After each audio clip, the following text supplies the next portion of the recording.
think we will go ahead and call the meeting to order. We're here today on the fourth Tuesday of March for our now monthly Police Advisory Board meeting. We'll start with just a brief review of the agenda and open for comment. So first I'll open it to the board. Any comments, questions, or concerns about the agenda? Chief, anything for you there? I will just say we'll get to it and we'll make the motion and we'll follow through, but we still don't have all those meeting minutes. So we don't have anything to approve when we get to that one, unfortunately. I think we're working on it and we're working through that. So hopefully we will get that wrapped up for the next time, but I just want to clarify that item. And I guess before we get to our standard mission review, a question was raised by the public through Winnie. She's not here to do it justice about whether or not we are meant to say the pledge before we start these meetings. I know City Council does. I'm unaware that any of the other committees do. When I was on the Rec Commission, we did not say the Pledge of Allegiance, so I'm not sure that that's a requirement, but I wanted to just put it out there before we get into the meat of the meeting and see how other folks feel about that, or at least get it on the table for discussion, and we can decide next time after we do a little research. Yeah, I like that idea, maybe just kind of thinking about it and bringing it up on the next agenda. I know there are some select board meetings and various meetings that do use it, and then there may be some that don't, so I think it's more of what does this group feel is the right choice.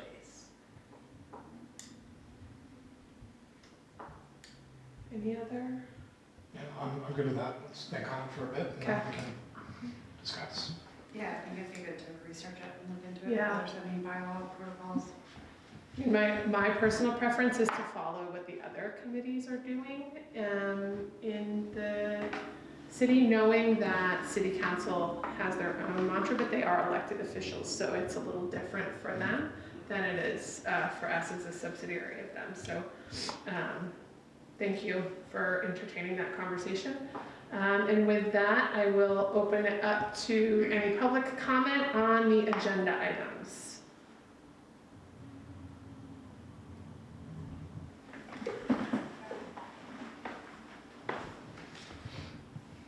You want me to just jump in?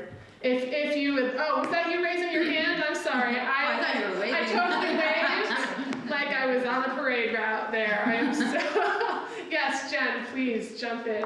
Thank you for joining us tonight. So I have two comments. One is after last meeting, we sort of had a little discussion outside the group, outside of your group, but we were wondering, are there any metrics being collected after officers do equity training to prove that they have learned something and are actually applying the lessons? I know that as a funeral director, I had to do OSHA training, every year, and every year I'd sit there and watch the really boring video.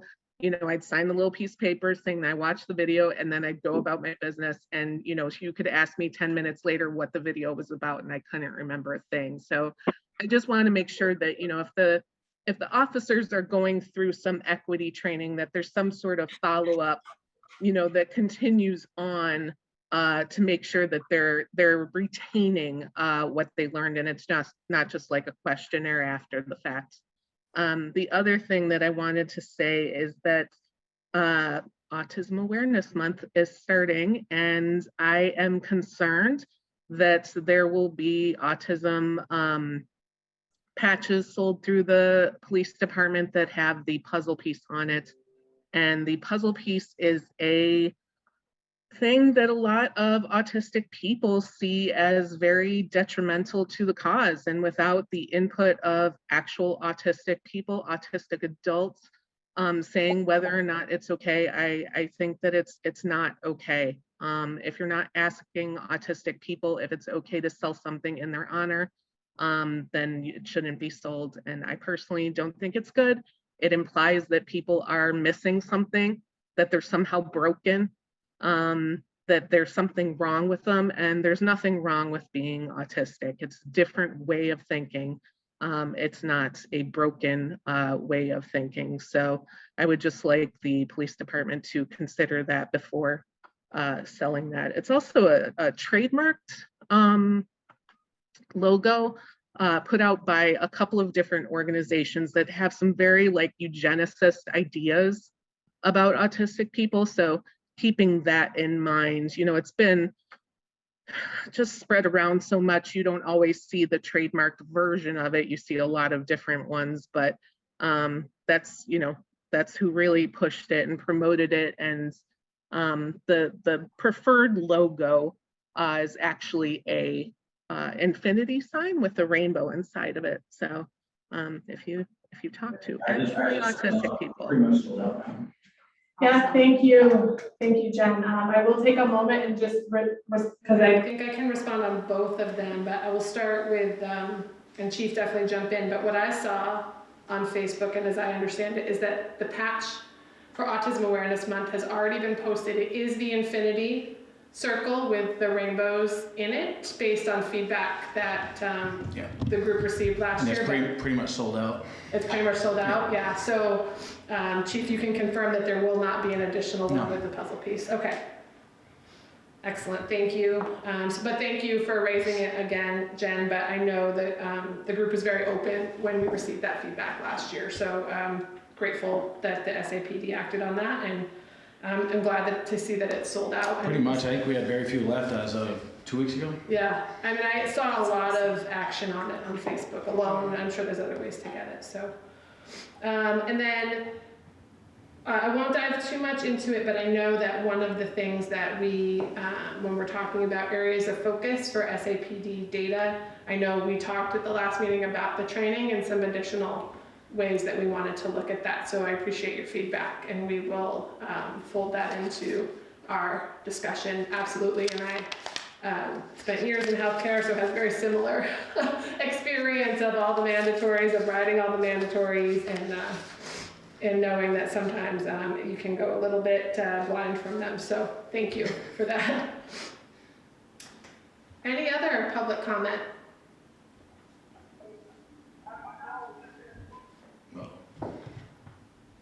Hello?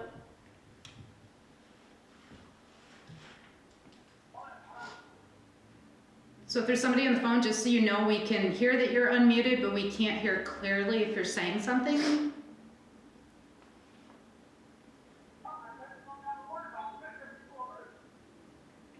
Yeah, unfortunately, we're not able to hear you. You sound like you're in a tunnel very far away.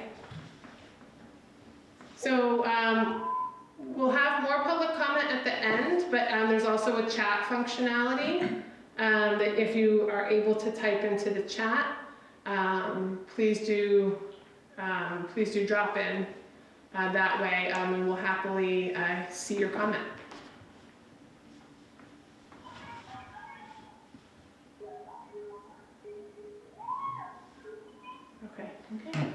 Okay. Thank you very much. There's no one else, right? I'm not missing anything up there. Okay, so let's move on now to our mission review, which, Melinda, I guess I will ask you to, because I'm not sure anyone else has it right in front of them. Absolutely. So the mission of the Police Advisory Board is to offer advice to the St. Albans Police Department for successful implementation of 21st century policing strategies, and to assist the police department in following the established roadmap as amended by the City Council. Thank you. And I do just want to take a second to make a comment on that, because, and again, this came through a member that's not with us who passed it on to me.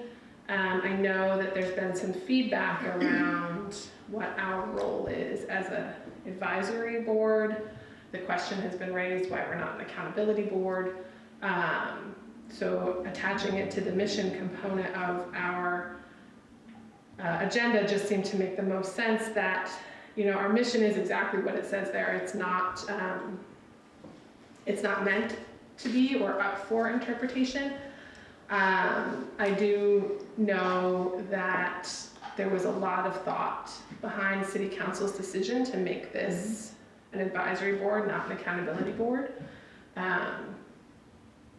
If individuals feel differently, I encourage them to reach out to their City Council representatives. That's changing our mission and our scope is not necessarily something that's in our purview unless there's some sort of significant change or event that makes us want to bring that forward to City Council. I can't envision what that would be, but it's not, it certainly could occur. So, and kind of just to piggyback on that, an additional question came up about us being dictated to by city leadership and City Council. The practical reality is that there's one employee of the city who joins us, and it's Chief. He is not a member of the board. He is a very welcome guest and a very welcome contributor to our work and a partner. But none of us at this table work for the city. We create the agenda. We keep the city manager informed. We raise our concerns to him and to the City Council. We raise them to Chief as well. It's a very transparent and cohesive relationship, but they do not tell us what to put on our agenda. They sometimes respectfully ask that we discuss something, and we respectfully offer our feedback on certain things that happen outside of this meeting as well. That's how the relationship is meant to work. That is how every group works in the city. The fact that the City Council employees or the city employees post our agenda and warn the meeting is a standard operating procedure that is unlikely to change. But the agenda is prepared by Melinda and I. It is shared with Chief and with the city manager, Dominic Cloud, and then we have accountability to City Council. And so certainly if the elected officials dictate that they want us to do something, we would need to follow that. But it is not, they've charged us with this work and this mission, and that is what we do, and we manage it as a committee. So there are individuals who are listening or watching the recording. I just want to make that really abundantly clear. But you will see that Kristen Smith or other members of the city staff post our meeting, warn our meeting. It posts to Facebook and to, and I'm not even sure that it always goes to Front Porch Forum. I probably can own some pieces of that I haven't, but it is managed by us. So I just wanted to clarify that. And we follow this mission, and we provide advice and guidance and partnership to Chief and Dom as they need it. Any questions or concerns from the board on that, or any lack of clarity? Nicely said. Okay, excellent. All right, so we talked a little bit about the minutes that we're not having. So I will just motion that we consider approval of September's and December's and February's meeting minutes when we have them, but we want to just get it on the record that we do not have them for today's meeting. Any questions about that? Okay, moving on to our SAPD internal affairs investigation. So these came up, and Chief did a great job of giving us the overview of what they were, but we got some feedback that maybe there was an opportunity to really talk about what internal affairs investigations mean. We may all have varying degrees of interaction with that term, and sometimes it may be confused based on what the media, how the media says it, how fictional TV portrays it. So we just wanted to give Chief a chance to really talk about what those are, what they mean, and how maybe we want to continue to look at them moving forward. Okay. So, in a nutshell, internal investigation is a catch-all term that accounts for every complaint that comes in the police department. And that can mean a complaint as little as your officer was speeding, all the way to the most egregious complaint that you could think of with an officer. And once a complaint comes in, we assign it, an internal affairs investigation number. That's for tracking purposes, and for speaking purposes, that's what we call an internal affairs investigation. Because no matter how little the complaint is, there is an investigation done. They are broken up into two categories, a minor complaint and a major complaint. Based on which category they go in is how they're investigated.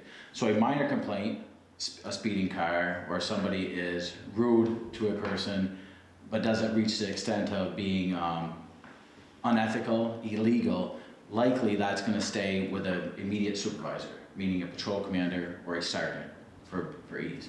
And that, it still gets investigated. It still means that they're gonna talk to the complainant if they gave their name. So we do get we do get several anonymous complaints. But we'll investigate the best we can. They'll stay with the sergeant level. They still may levy some form of discipline, but it comes from the sergeant level. Pretty much everything else would be considered a major complaint, which means it goes into our IA investigator. We have one IA investigator in-house. He's a lieutenant. He's been trained specifically to do internal affairs investigations amongst the other million tasks he's designed to do and he's tasked with doing. But we also have an outside agency, MRI, which some of you have met. They were hired by the city right about the same time I took over, out of New Hampshire. They can be used for internal investigations. When they get used is kind of up to me and Dom. We'll run stuff by him. We use them. It doesn't really matter the severity of the investigation. It's more of if we want a third party that's a little more separated from the department or the city to look at it, to make sure that we're seeing it through an eye that doesn't have any stake in the game. And we've used them a few times. Typically, I will call them and say, this is what I've got, this is what I foresee, and do you want the case? And they always say, yeah, if you want to send it to us, send it. I've yet to see a case come back that I didn't totally think that's what was going to be the outcome based on what I knew to begin with. But it's good to have them do these investigations at times, and it keeps us on par to know that we're thinking the same thing. So they've done a few for us, but 90% of I'd say at least 90% of our investigations since I've been here have stayed in-house. They're long, they're cumbersome, and then based on the investigation and the complaint and the amount of people involved, they can be very time consuming, and they can last 1 month, maybe a little more in some cases before they're completed. So investigations come to us in a variety of ways. And externally generated means the complaint was made by somebody outside the department, so a member of the public, or they come internally generated, which means they came from somebody within our department. Believe it or not, last year, 2/3 of them came from internal complaints inside the department. That's fine. I don't know how in depth you want me to go, but in my mind, that means that we have policies in place, they're very stringent, and officers are not afraid to call out another officer. That's fine. They're not blackballed, they're not looked negatively upon. It just means that people are noticing mistakes and they're calling people out on it, just like I'd expect them to call me out on it. It's fine. It is what it is. That's our job, to do things the right way. Once we do an internal investigation, it's over. We don't hold it against somebody. However, we do use progressive discipline. So if you've been disciplined for something and you do the same thing a month from now, your discipline's going to get more harsh. That's the way it is. So it's progressive discipline. That's the way we operate. So that's it in a nutshell. I can go into individual complaints if you'd like for examples, but that is our system in a nutshell. And then there's 5 ways in which complaints are adjudicated. Yes, I think we'd like to talk a little bit about it, but if we can pause for a second, because I just want to give board members the opportunity to ask any questions on that process or the understanding of the blanket term internal affairs or IA data. Yeah, maybe complaint's a better term, but IA is just a better way for us to separate a complaint versus what the public calls in for my car was damaged versus internal investigation means it's something with us. Yeah. I think the only question I'd have, is it safe to assume that all organizations to some degree have a protocol on how to report that something's going on, right? So this is the terminology that's used at the police department, and correct me if I'm wrong, but it would be unusual to see any police department not have any. Would that be a red flag? I would say this, that the state of Vermont has tightened up procedures dramatically in my career of almost 25 years. More recently, they've really tightened up, particularly with use of force, fair and impartial policing, internal affairs. So they have mandated every department must follow Act 56, which we heard about, all of you have heard me talk about before, which is the rule that says we must inform them, report to them some complaints that have come in against officers, regardless of the outcome. Whether they were exonerated or substantiated and found in the wrong. Part of that Act 56 complaint also says that for example, my agency or any other agency is responsible for doing a full investigation on that complaint. So you are held to a standard, and that's every agency in the state of Vermont is held to that investigation. I don't know to what standard every agency is doing the investigation or what in depth, but the Vermont Criminal Justice Training Council is mandating that you do an investigation. You also have to send down your investigation when you're done. Whether they're reviewing them, I assume they are because you have to send it down, but I've never seen that end of it. But we do, when we complete our investigation, they get a full copy of everything we did for that officer, that complaint. Yeah, that helps, I think, even for me to wrap my mind around it, because before I started learning about what an IA is from you, there was that part of me that's like, oh, well, it sounds like the goal ought to be 0. And realistically, is it possible that a police department could do everything perfectly and have a 0? No, so I would almost look at if they're reporting a 0, is it because an officer isn't comfortable enough to hold another officer accountable? You know what I mean? So that I feel like for me, the point of reference has changed now that I've learned more, so I just wanted to make sure that I was kind of in connection with what something realistic would be. So the goal wouldn't essentially be to get a report all the way down to 0, as much as it's just to make sure that I don't see it's possible in a couple of ways. One, there's too many policies and procedures. You can't, there's no way to operate in that vacuum and not have something go awry. And two, in the profession we do, in the world we live in, some of the complaints are factual. So you're gonna have some exonerations in there. So, but people aren't happy with some of the things you do, even when you're in the right. You're taking away people's liberties sometimes. So there are complaints that do come out of that, regardless of what you did, the actions you took. Right. But the other good thing in the statement you just made is the academy does also review all of everything you did. So there is a third party looking at this. So it's not like if you did a below par investigation on an officer to, for whatever reason, either you were incapable of doing the investigation or you want to protect your officer, it should get caught at another level as well. So there is another level of this whole thing. I have a question. Yes. I'm just curious, is there a process in how you review this the investigations and used for policy change or practice change or training purposes based on a trend in data that you're seeing around some of the investigations? Are you saying do we change the way we do things based on? I just wonder, is there a process for reviewing it? So like in our agency, if we have a number of personnel issues that are coming up, it forces a leadership conversation to say like, we gotta look at this. Absolutely. A number of policies we've written. When I came, a number of policies we wrote were based on stuff that happened before I came.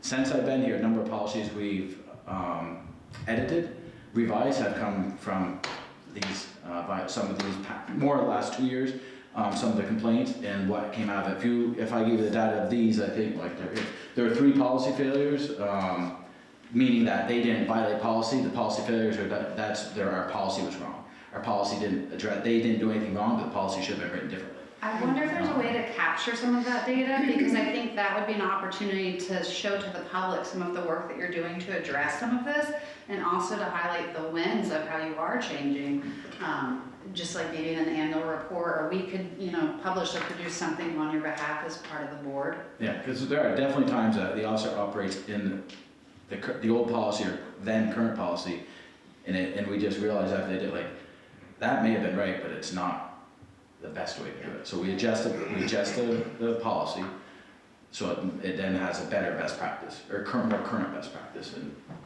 we change it. And then if they did it the same way tomorrow, it'd be wrong and they'd be violating it. But that's how you kind of learn that there is a better best practice. I mean, there's a million ways to do the same thing, and you have to. A lot of times it's learning as you go. Unfortunately, in those 3 policy failures, I think if I remember it, they're based on like body worn camera stuff and tagging videos and stuff. So they were more administrative type details, but there's still things that could be better. What I noticed when I reviewed this report last night was the 2/3 being internal, in-house. Kind of demonstrates the accountability factor in-house, and also to me demonstrates the leadership and how people follow leadership from the top down. And if the leadership is accountable, then those who are following will be accountable as well. So that stood out a lot to me when I was reviewing it. so. Yeah, we didn't have very many internally generated complaints 3 years ago. We have a lot of internally generated complaints now. And again, I don't believe in that this is I don't use a kid's term, but like a tattletale society in our Right. PD. I think it's just one of those things. Everybody knows you have to, if you see it, you better call it out because you're on the hook for it if you don't. And again, when it's done, it's done. It is what it is. So. Right. Well, I think it's not a tattletale society because you've not created it as a tattletale society. So kind of to both of your point, high reliability, airlines follow it, the Navy follows it. It's how come aircraft carriers don't just fall out of, or landing on aircraft carriers don't fall out of the sky frequently, and why we can fly to and fro and feel safe. It means that, you know, if I don't call out the seatbelt that's not working, or if I don't shout out the alarm and just silence it, I'm putting myself and the 240 souls on my plane at risk. And so it can't be a tattletale society because otherwise thousands and millions of lives are at risk all the time because we don't want to deal with the outcome of that. So I actually never want to see it at zero. Exactly. I never want to see it at zero because if we've achieved perfection, then we are better than every other industry in every other community across the country. Doesn't mean we can't strive for that, but I think the odds are not in our favor, right? So there should always be something that people notice about others, appreciating, you know, that there's a line here, right? Where if someone keeps doing the same thing over and over again, progressive discipline, of course, makes sense.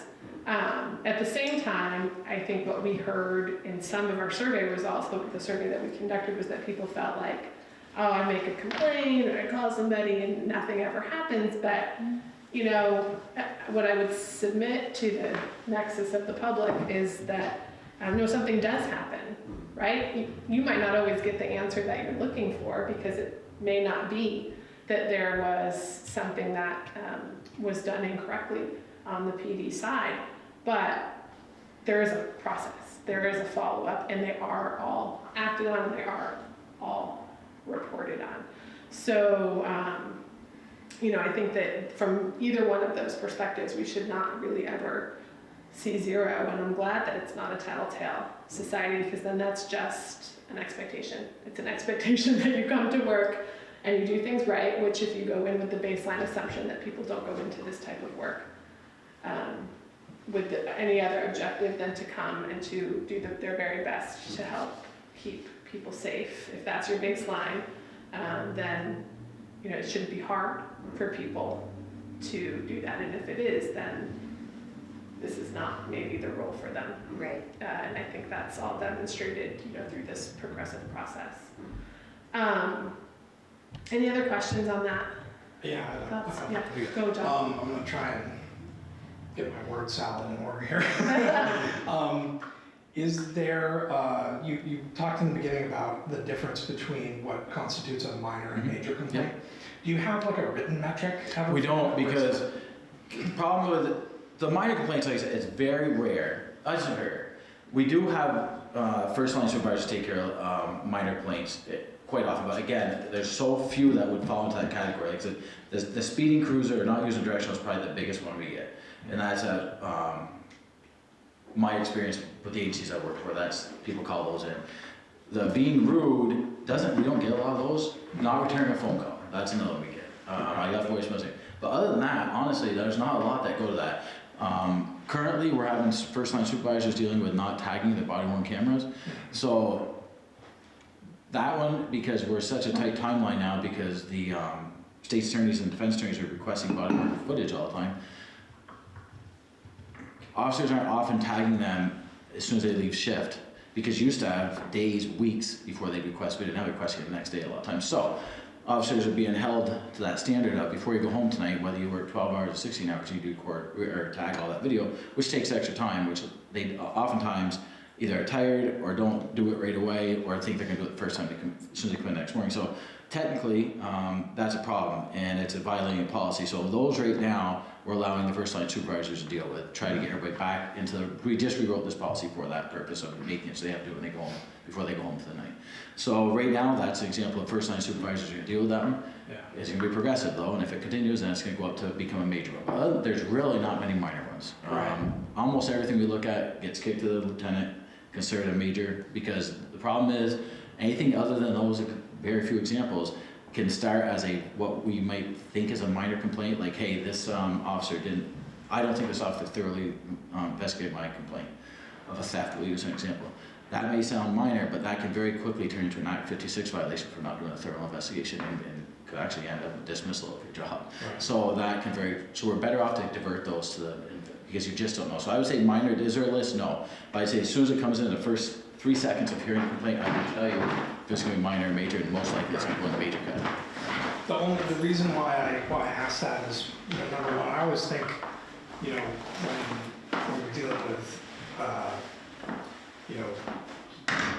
perception by the public and things like that, stuff written down, always seems good to me. And then the other thing is, you had mentioned like a speeding cruiser or not using a directional, falling under the category of minor. Yeah. Like my instant thought on that is like, well, it feels like that could potentially be actually really dangerous, and hence, to me, it would feel major, particularly if it progresses. But right, and you're right. If it keeps going, yeah, you know what I mean. I mean, and that could, then not using a directional and speeding, variety of different, that's a big spectrum right there. Yeah.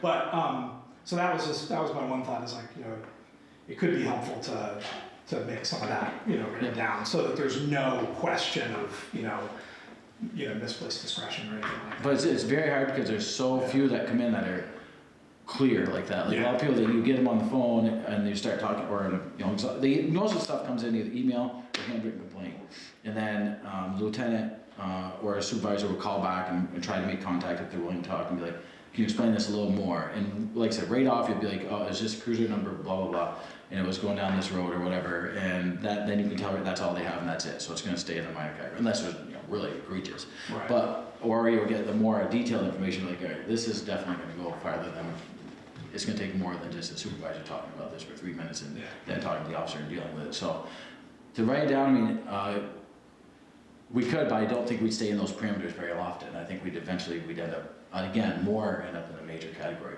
Of these 30, I think I didn't actually break down, was there 10 that stayed in I think we ended up with 30 total. I think it ended up being, I don't remember, it was a lot, I think 10 extra stayed in the minor, so it wasn't very many. It's very few stay in the minor. Yeah. It's not a lot. So I don't have a great answer for it other than that we push most to the major category. Yeah. Just like I said, just food for thought. Yeah, no, I agree. I understand what you're saying. It's easier for people to understand what is staying in that minor category. Yeah. But not many. My other question, MRI is the agency. Yep. So that, is there any,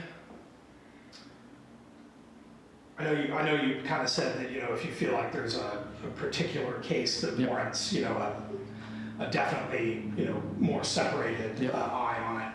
Are there any like logistical or cost reasons not to send something to MRI? So it certainly is a financial, I would say money is not a driving factor for me at all. Like I have a budget, but I have a lot bigger things to worry about. So that's the city's problem, right? Yeah, That's But MRI is expensive and they are time consuming. So the two we've had them come in on, we had both of them were where the officers were not active on duty until the suspension. So the internal was done and they were off the road for over 2 months. So you're talking where we do it in-house, we are right there. They had to bring people in from out of state, and it's a time-consuming process. However, that being said, we'll use them if there's a case like we have where we're like, we really think that you should look at this, because there's stuff in here that it's just, we have the people involved, they're well known to us, and we've had history, and we don't want to at all look like we're skewing this one way or the other. It's just better, it's cleaner, and you're going to do a good job. You know nobody in this area, you don't know the officers. It just looks good. It's just a cleaner, better product that if we have to then defend it in a court setting or something like that, we're better off. And it's just a good opportunity to use them. And obviously, if we can use them once or twice a year, they can also get to know some of the officers as far as the way we operate our policies and procedures. It's not as cold to them when they do come in, so it works out nice. But yeah, they're really good. It's just it slows things down dramatically. Gotcha. dramatically. So I'm just gonna say this for the minute taker who I know is online, that Chris Lukens, board member, joined us at 5:36 PM. As I clocked it on my, and then, John, did you have any other follow-ups for Chief? Sorry. No, thank you so much. You're welcome. I know they're not the clearest answers in the world, but That's So I feel like we looked at a policy around internal. you think what? You investigations. feel what? Did we looked at a policy? as a- We wrote it. Yeah. The policy, your policy team, it was a CLIA-based policy, we wrote it. Yeah, It was a 3-year policy, we haven't changed it, I still don't think there's a reason to change it, we also look Yeah. at it again. It's been great.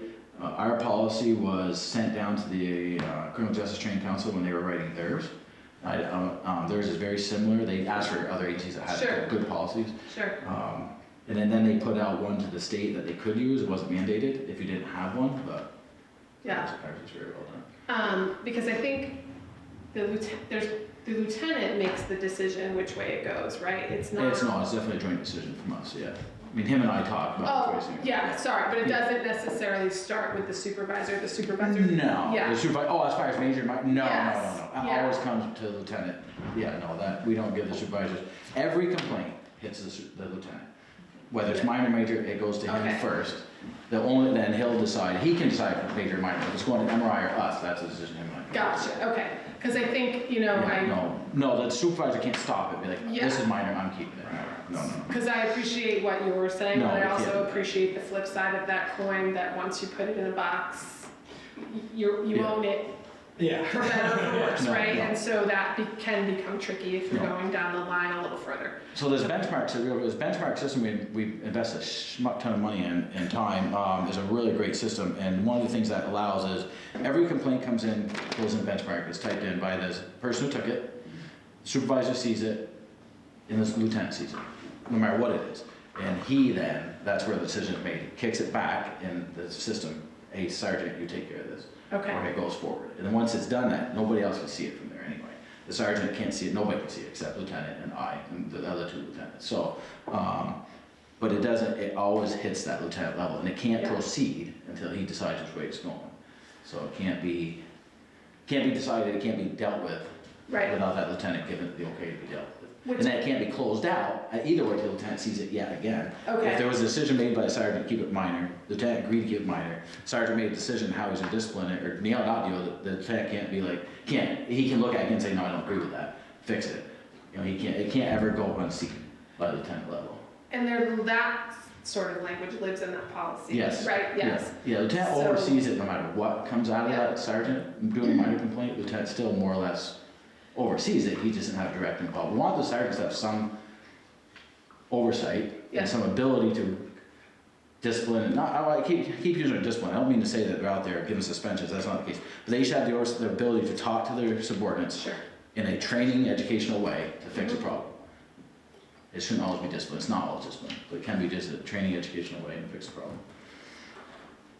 Which is part of a progressive discipline plan. So I Yes, think it is that- documented, yeah. so. So just given that we kind of had this discussion and we know with everything sort of happening regionally, locally, at a higher level around us, I don't know when that policy is up for, but it may be good. I didn't agree with me, but I'd say 2020, probably the end of this year. Yeah, so I think it would, not necessarily for us to change, but just to re-acquaint, because we did look at it. I mean, I sort of remember it. Yeah, so the end of 2024. So, Or whatever. you know, whenever makes sense for us in the next few months, we can bring that policy just back as a and reacquaint ourselves with it, which I think would be helpful, just because we've spent so much time sort of. Yeah, we spent time on the big ones, that one used it for us, Yeah, and selection process. as you were talking, it all sort of came back to me. Yeah, same. Right? Like, We definitely- yeah, we looked at that, this makes sense. Okay, so, you want to talk about education. Yep. So if you want to just go 5 ways. into that a little bit, yeah. So these are the 5 ways that were suggested by CLIA standards, and the 5 ways we put in our policy, and the 5 ways in which we adjudicate a complaint. So they're substantiated, and I'm just going to read the definitions we follow. So A case can be, a complaint can be substantiated. That means the allegation is supported by sufficient evidence to indicate the employee did commit one or more of the alleged acts. There's unfounded, which means the complainant admits to false allegation, the charges were false or not factual, or the employee was not involved in the incident. There's exonerated, which means the incident occurred, but the employee's actions were justified, lawful, or proper. There's policy failure, which means the incident occurred, but the officer employee was acting by department directives and that requires improvement, which on at the end of it is, and that's kind of what we talked about. Now I don't have the fifth one on here because it wasn't part of this year's. What would it have been? May have to have you pull that up because I don't know what the fifth one is off the top of my head. Oh, another path. Oh, not substantiated. So not substantiated, it's similar to unfounded. Unfounded is, complainant admits of false allegations and charges are false. Not substantiated just means that there was not enough evidence to support that this occurred at all. The officer was at the incident, but there was not enough evidence to support the complaint made against the officer. Is what not substantiated means in a nutshell. It doesn't mean it was false allegation, it just means there was not enough evidence to support the complaint. Yeah. It would be a good example of that one, could be, as opposed to false allegation, could be, we get these, again, I go back to speeding cruiser, we have GPS in our cruiser. So we can tell you if you call and said the car's speeding on Main Street at 10:45 this morning, we can pull a GPS to tell you if that's a car going 10:45 this morning on Main Street. And we get those, and we can pull that and say a car is doing 26 miles an hour on Main Street. That's not substantiated. They were on Main Street. Yes, they were. They were not speeding. That's kind of an example in a nutshell.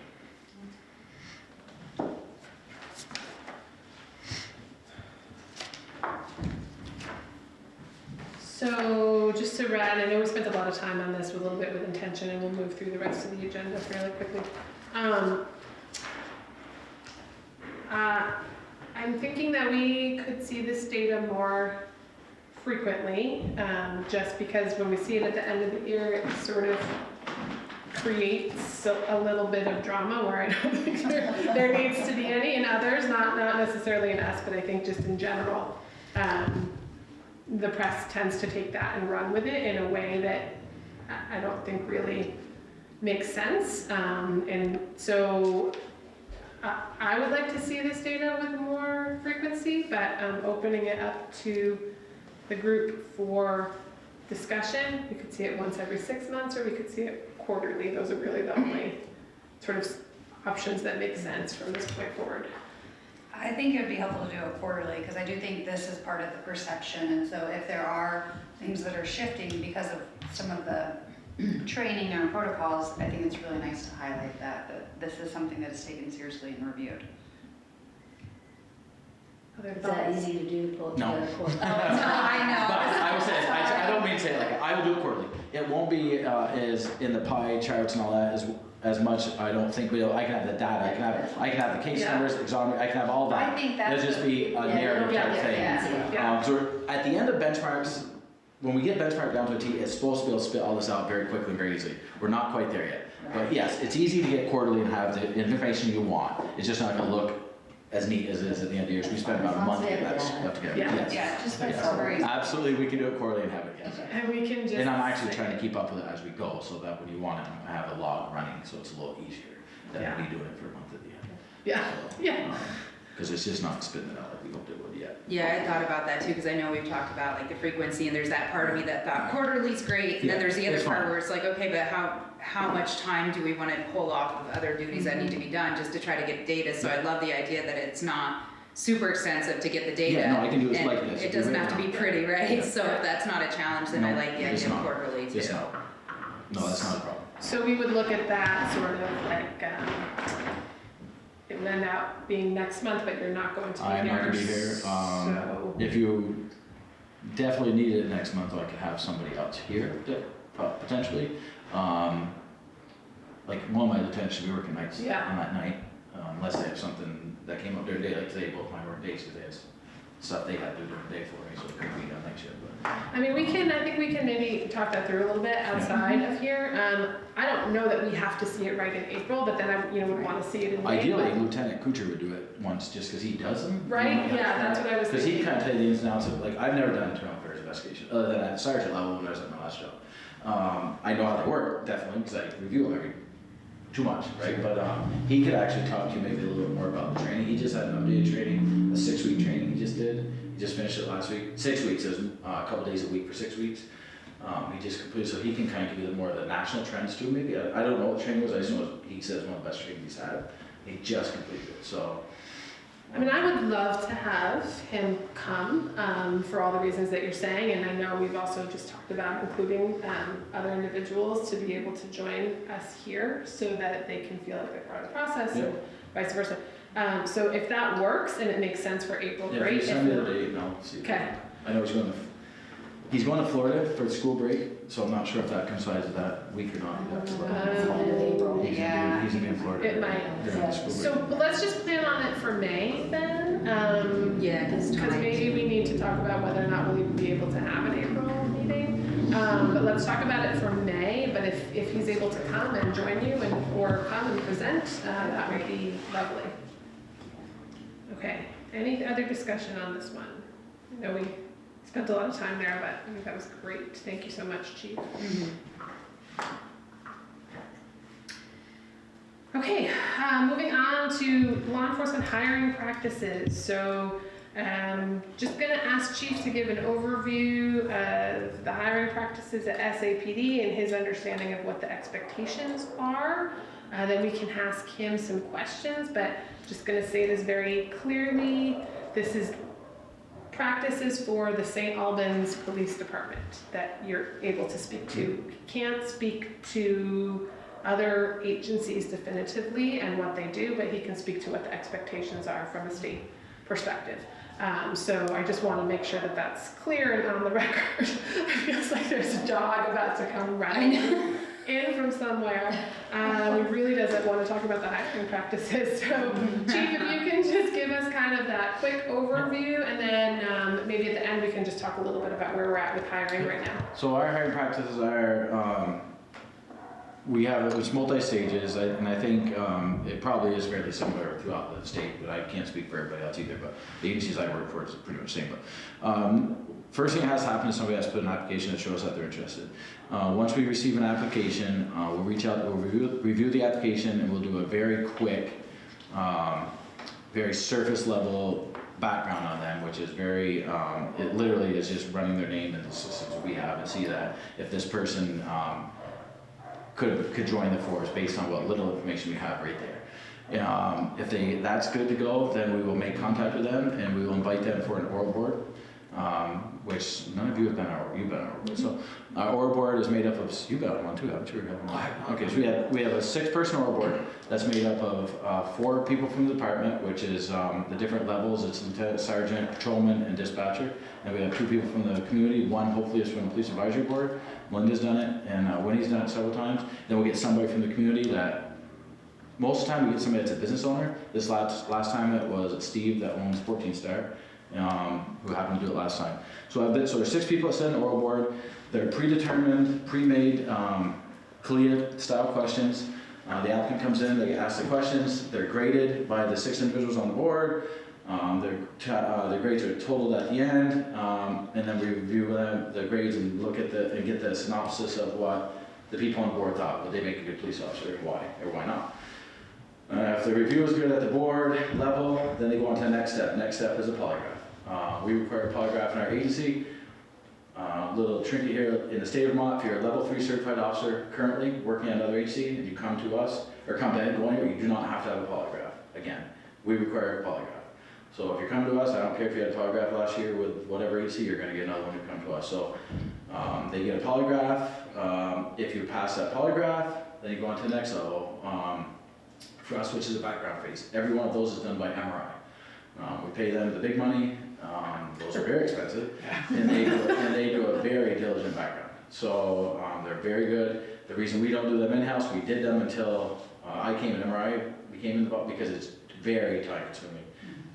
you have some people out of state in a lot of cases, and it's just knocking doors, and it just takes too much time away from the office.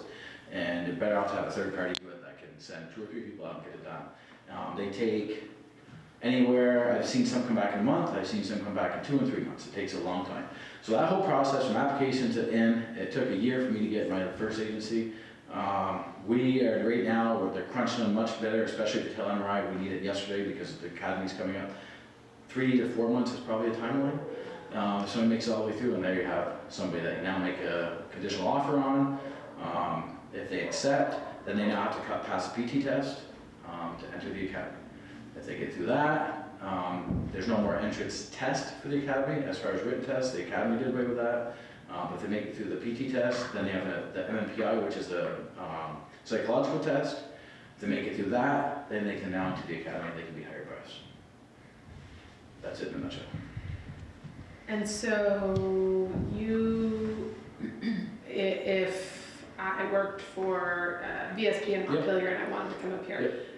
So that's another step. Yeah, you're required. Yeah, so if you are currently a certified officer in another agency, whether it's out of state or in state, it's a law in the state of Vermont. So I, as a hiring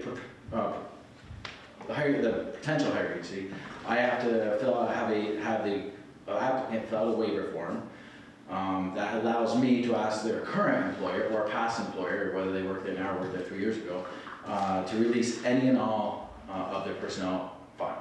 They're good, bad, and they're ugly. All of it has to come to me. If that applicant doesn't supply me with that waiver form, I can't move forward. If I don't ask them for it, I lose my certification. So it's incumbent on the incoming chief to do this, or you are the one penalized, and you will lose your certification. So there's no way around not getting that information. If the applicant doesn't want to give it to you, they can't come forward. They can't move on. If you don't ask for it, it's on you. So we are currently in the process of looking at several pre-certs, and they have all are in the process of supplying us with that information. And that's a big change for the state of Vermont. I don't know how many states do that, honestly. The expectation is that you send it and that somebody looks at it, but not necessarily that. So you as a not that I'm saying that you do, because I don't believe that you do, but just in general, if you got a bunch of bad reviews on somebody, you could potentially be like, that's all right. So what happens with the pre-certs, it's just like a new person in regards to that, is MRI is the one that actually requests all the background for them from their current agency, because that's part of the background investigation. They compile their findings for a pre-cert or somebody that's just out of college or high school. Sure. They compile everything. They send it to us in one big packet. In that is all those reviews, whether they're from Hannaford's or from the state police, doesn't matter. Everything's in that, and then we have it to go through.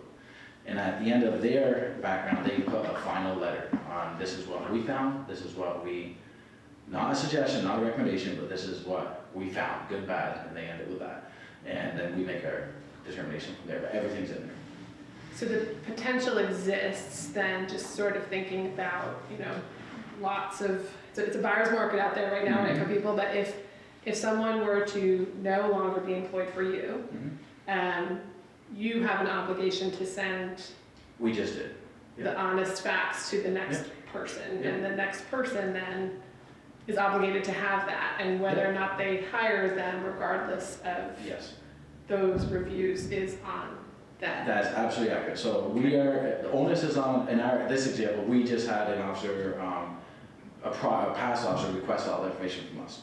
We just sent it to 3 agencies for them, actually. They applied to 3 agencies. We just sent all that out. It's incumbent on those agencies to make that decision. They can still hire them. Yeah. But they covered themselves by requesting it. Doesn't mean they can still make any decision they want. The only one that can decertify an officer in the state of Vermont is the academy. I don't have the ability to decertify my own officers for no matter what they do. Nor does the state's attorney have the ability to decertify an officer. The only person or agency that can decertify an officer in the state of Vermont is the same person or agency that gave it to you is the academy. And there's a committee down there that makes that decision. So every time an Act 56 happens, which means somebody violated policy or committed a crime, it goes down the academy, they review it, and they make a determination. So that's why you see there's been some news in the last few months that have been decertified. Yeah. Out of curiosity too, I'm sure it varies, but what would be the estimated time frame that it takes from, say, an event happening to the actual decertification of an officer? How long could that What were those potentially recent ones? I think there were a few months, right? To a year? the ones that just came out, but we have some that we sent down that may or may not rise to certification, I don't know, but we haven't heard anything on them, and a couple of them been there since 2020.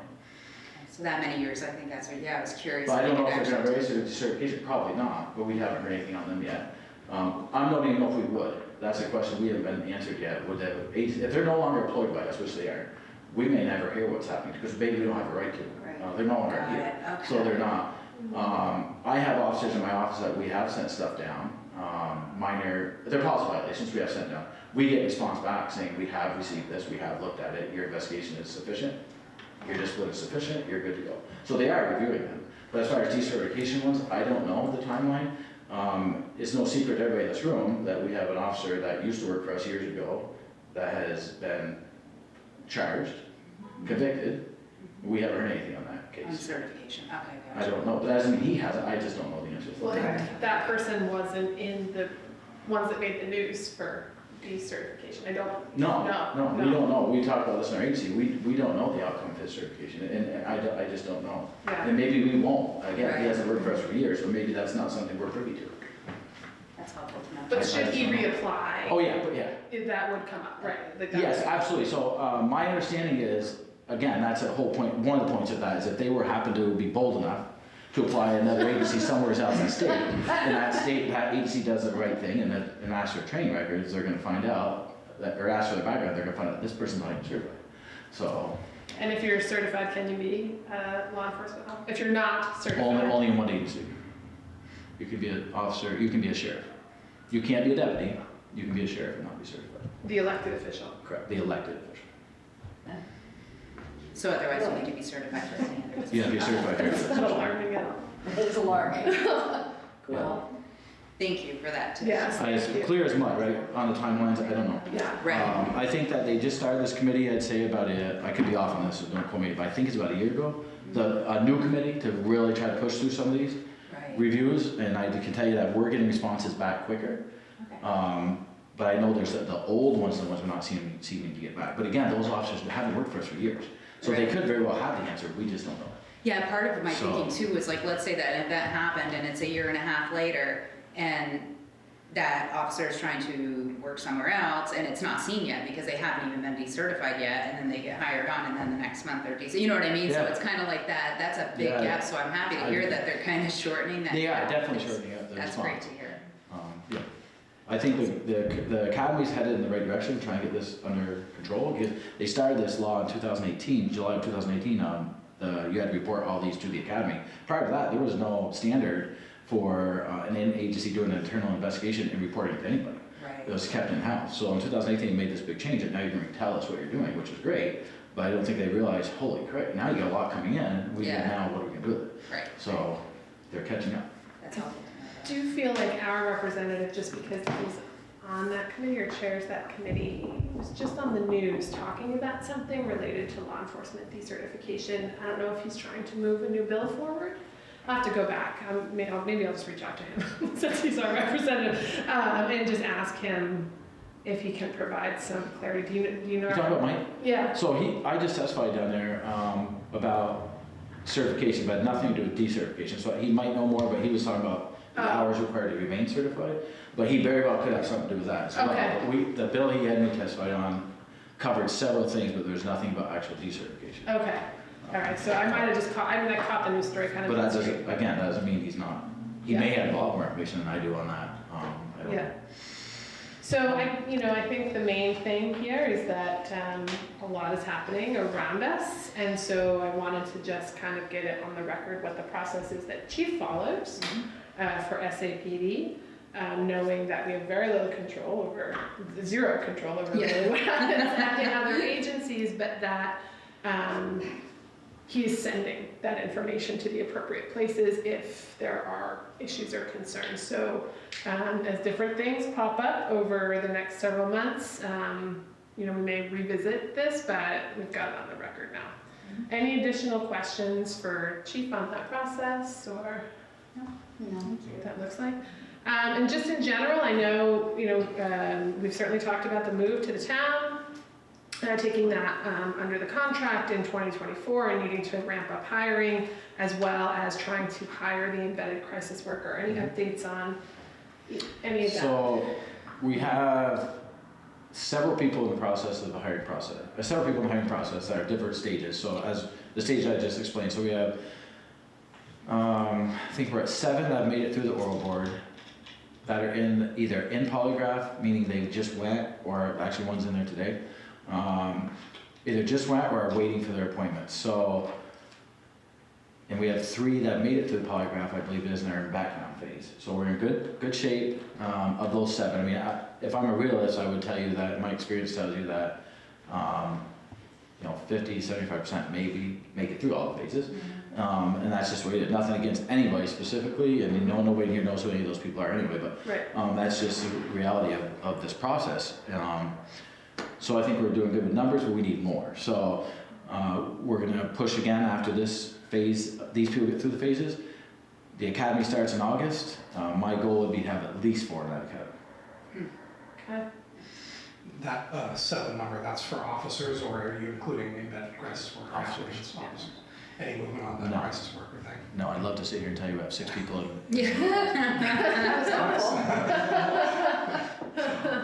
No, I did hear that there's a couple of people that are kicking it around again, which is a couple more than we had 3 months ago. So that's all I can tell you. Okay. And we'll just keep asking about that one because that was such an area of focus. Sam is working a lot of hours, by the way, a lot of overtime. So that has made a big. She worked all weekend. It's great, as long as she does it. Yeah. And has anything changed with Sam, her role, or her, no? Okay, so Just she's working a lot of hours. just working a lot of hours, okay. I want to give her a public shout out because she does such a good job as a community Such a partner. good I reached out to her and she has done a phenomenal job. Yeah. Yeah, and I'm grateful that she's willing to pick it. I want her to stay mentally well and safe. I so she know, can keep there's doing that it, part of me but, like, I would burn yeah. out. I am grateful, and hopefully there's some light at the end of the tunnel. We'll get her a coworker soon. Okay, anything else on hiring for anybody?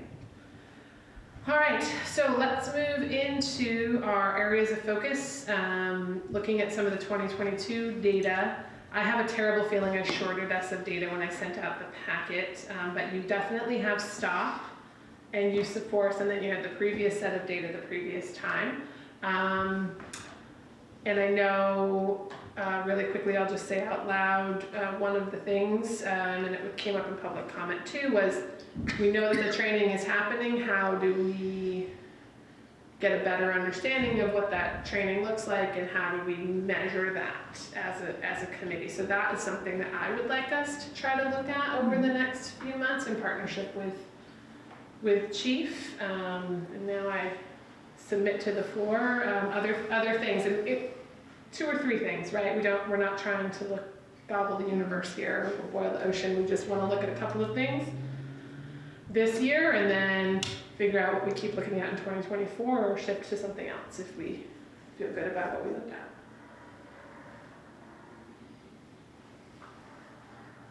Anybody? I know, I'm thinking like the areas that we've had historically too. I mean, we've looked at hiring and I feel like that's pretty, that had some momentum at one point and then it slowed down and now it's got a little bit more momentum, but I don't know that there's necessarily a lot of room for change or improvement as much as just being supportive if Chief reaches out to get a PAB member to sit on one of the panels and whatnot, so. I mean, the data, you did send out the use of force and the stop data. I think always keeping an eye on that, but yeah, I can't think of a specific area of focus and I know we don't do technically committees, but an area of focus for teams to look at. I mean, the data's gonna be, I always vote yes to reviewing. I like the idea of looking at some of the policies too, like I sent the IA policy and maybe just reviewing it. And IA data, we did already kind of agree on that, so we Yeah. can certainly add that to something that will be an area of focus. Mm-hmm. Anything, Chief, that you would like us to look at or spend more time on than we do in meetings? No, I mean, Like I said, data, I just need some heads up on what you need and when you need it. No, I mean, I can supply almost anything with a little bit of time, Okay. but there's really nothing that you haven't asked for that I can think of that you might want. I ended out with a follow-up on the gender data that I forgot about.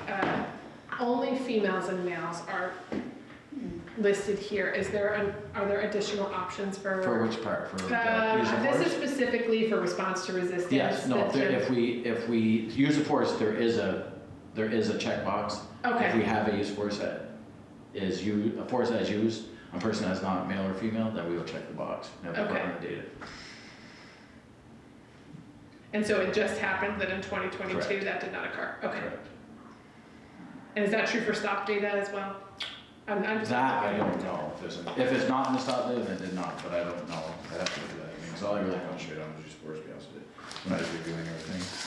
And I don't know what he put in the stop. I don't know that I'm not sure that we have gender. At least I thought I had it.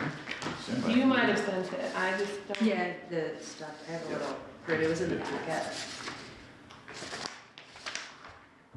No, I don't have it, man. I'd have to ask, this one was compiled by Lieutenant Kuchar, so I would have to ask him. And just looking through the top 30 I charts. have an actual list of all the stops that breaks everything down, so I could definitely get you that. Yeah, no, please peer away. Yeah, maybe if we just could, just to, if anything else, I can tell my husband, see, women aren't stopped more than men. Yeah, no, I just think it would be consistent, right? If we're looking at it for use of force, we can look at it for stops. Here I'm looking at the top 10 calls right now. I bet I can, do you think it will let me share my screen? Yes, let me Melissa? give you, I think we can my all look eyes at on, it but I'm gonna together. give you the ability to share your screen.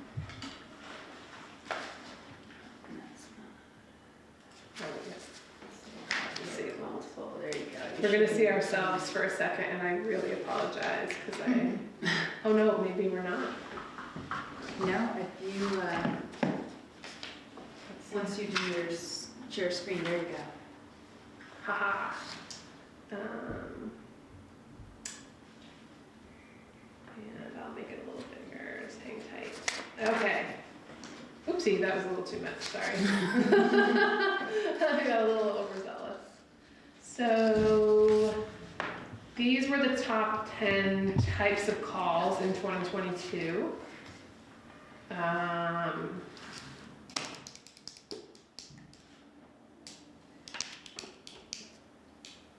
Nothing here jumped out to me.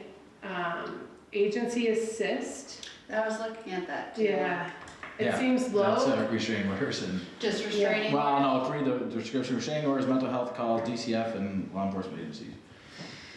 And so if Sam or that mental health counselor position interacts, it still goes on this list. No, hers could go anywhere. She could be involved in any of those other complaints. Mental health agency would be if we were called by NCSS directly. Okay, got it.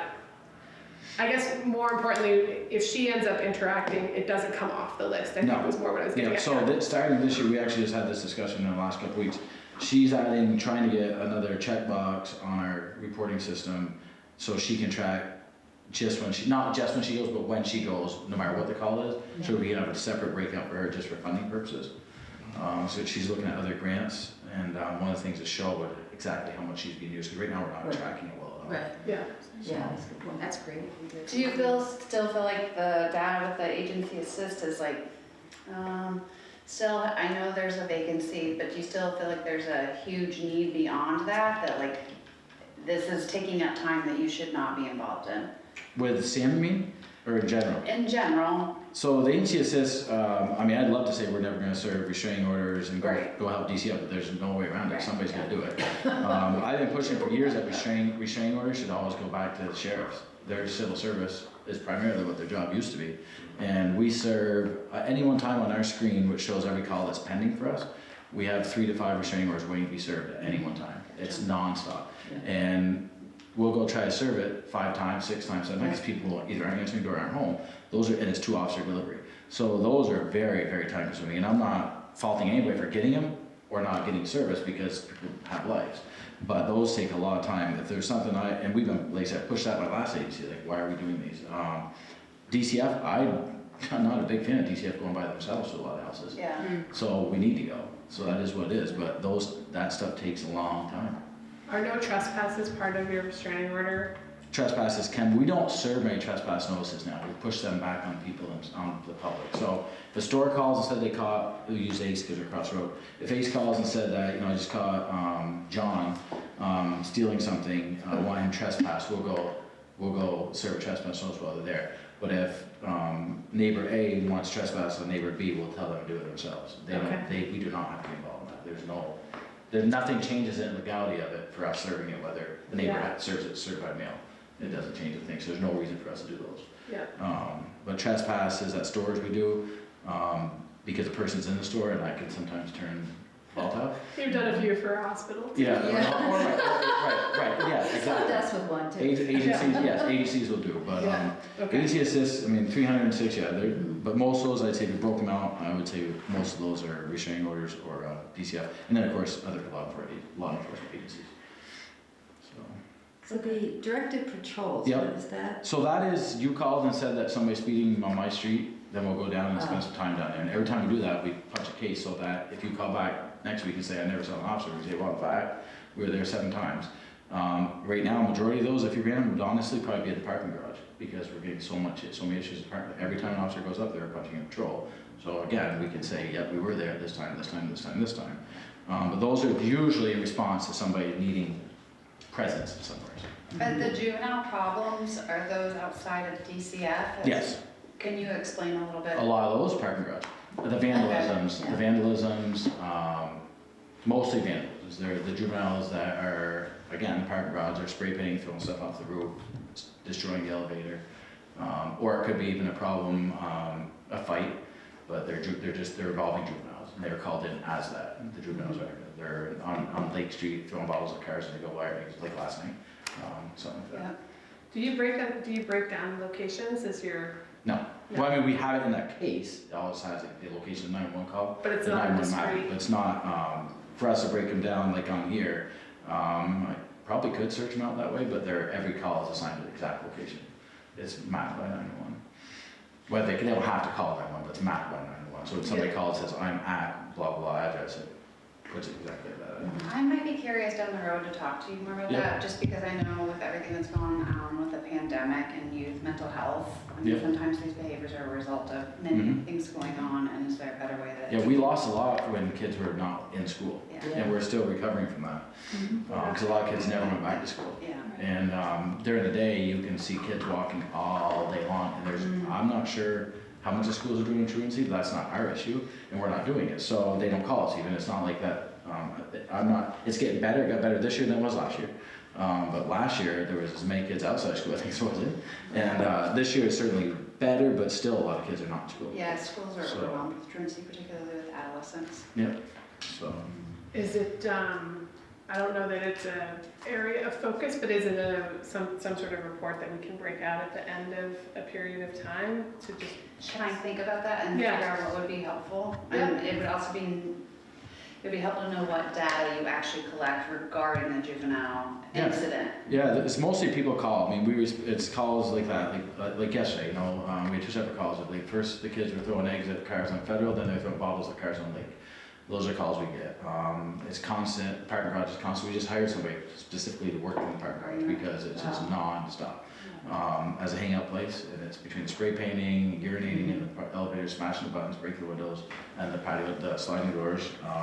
It's a hangout place, and with summer coming, it's just there's not a lot for the juveniles to do if you're not involved in sports and such. I just wonder, if I have a juvenile adolescent teen, can we just do outreach in the parking garage? Yeah. Start walking into the parking garage and be like, what are you doing? Yeah. So it's gotten better, and our presence there has made a huge difference. But there's definitely it's got to a point where it's a little bit cumbersome for us to be there all the time. So we're starting to get a handle on it now. But yeah, the juvenile complaints.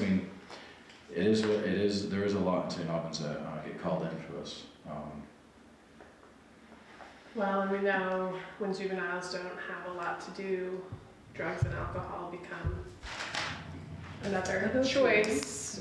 When you feel like you're bored, having lived in a place where there wasn't a lot to do, I can appreciate how you make those decisions.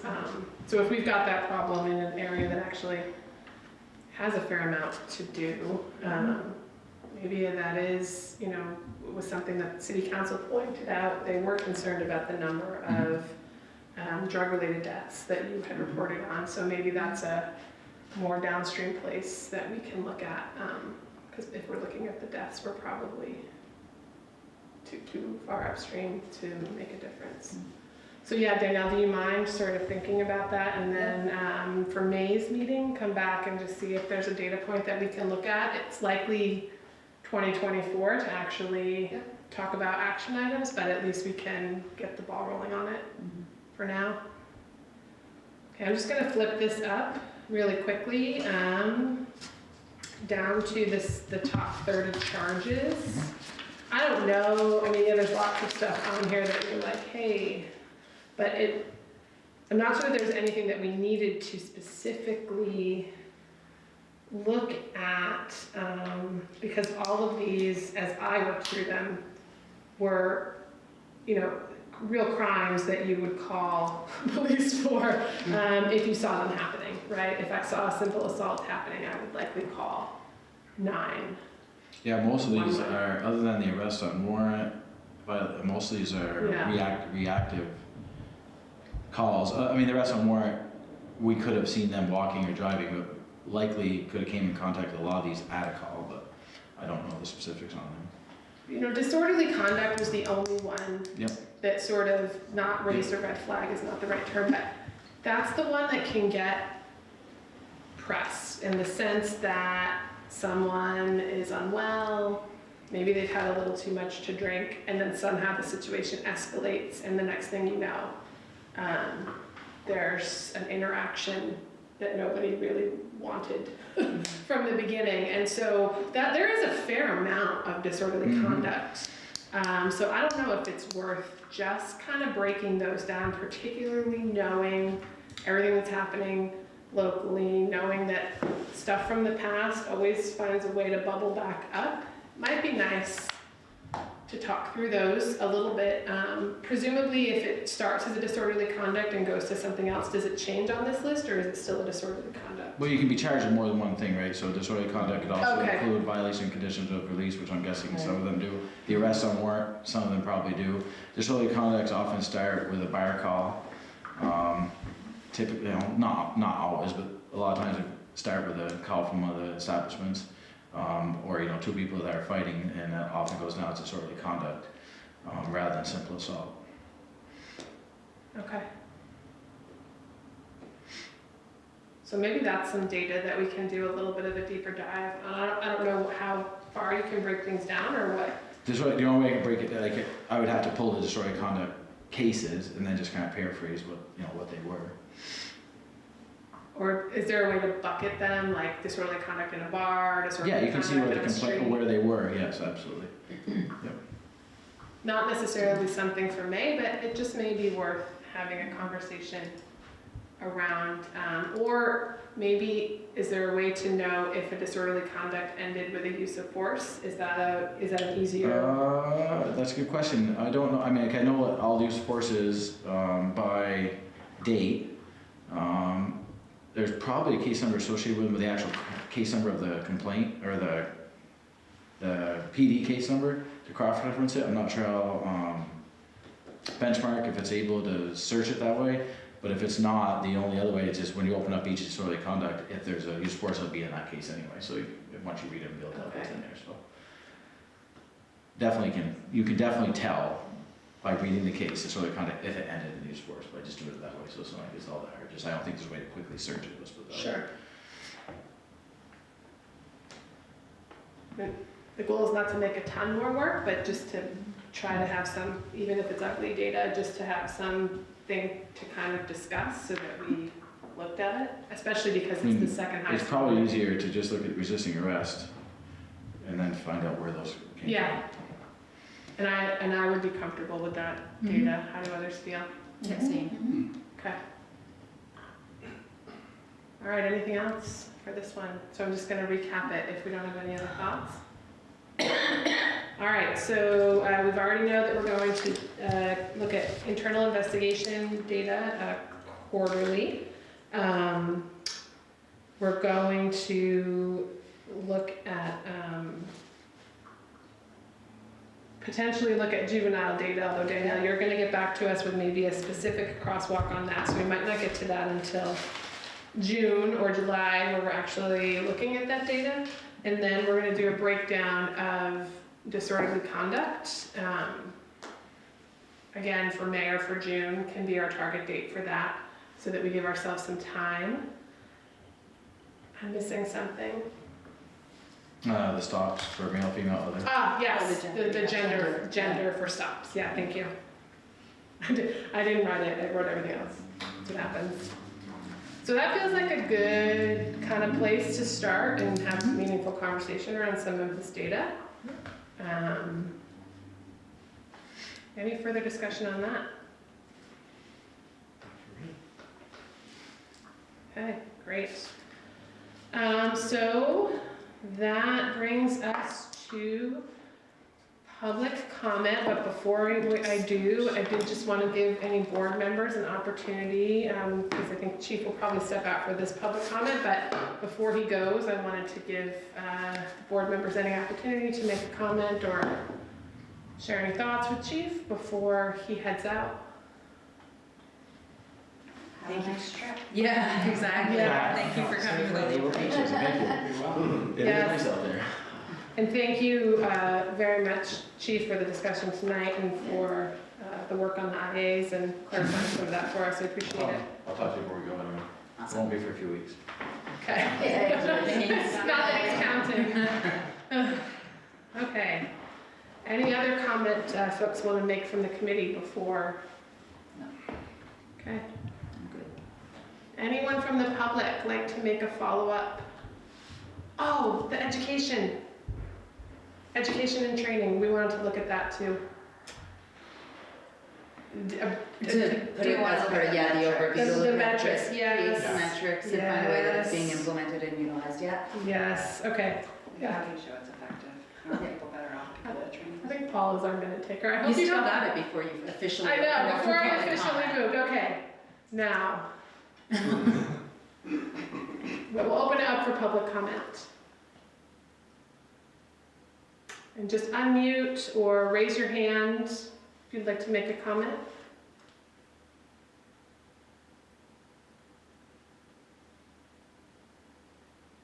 Okay. For the record, there's no Oh. public in the room, so Zoom is. Yes, yeah, thank you. Oh, hi, Lee. So just before we make a motion to adjourn, at the time between when I was prepping this agenda and today, there was obviously another school shooting.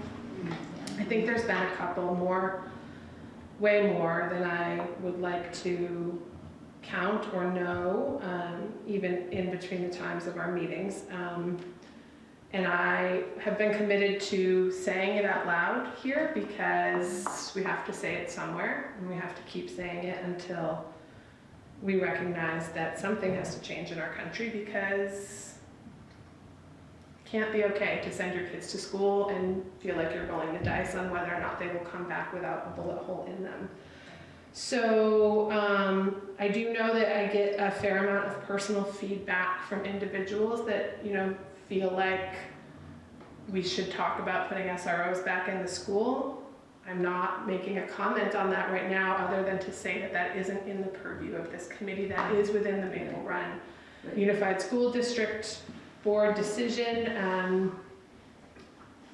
What I will say is that I am hopeful that other people will raise up to their representatives that I'm not sure that fighting guns with guns is the way to go. And so I would really hope that we've reached enough is enough, and we'll make some different decisions as a local government, as a regional government, as a national government.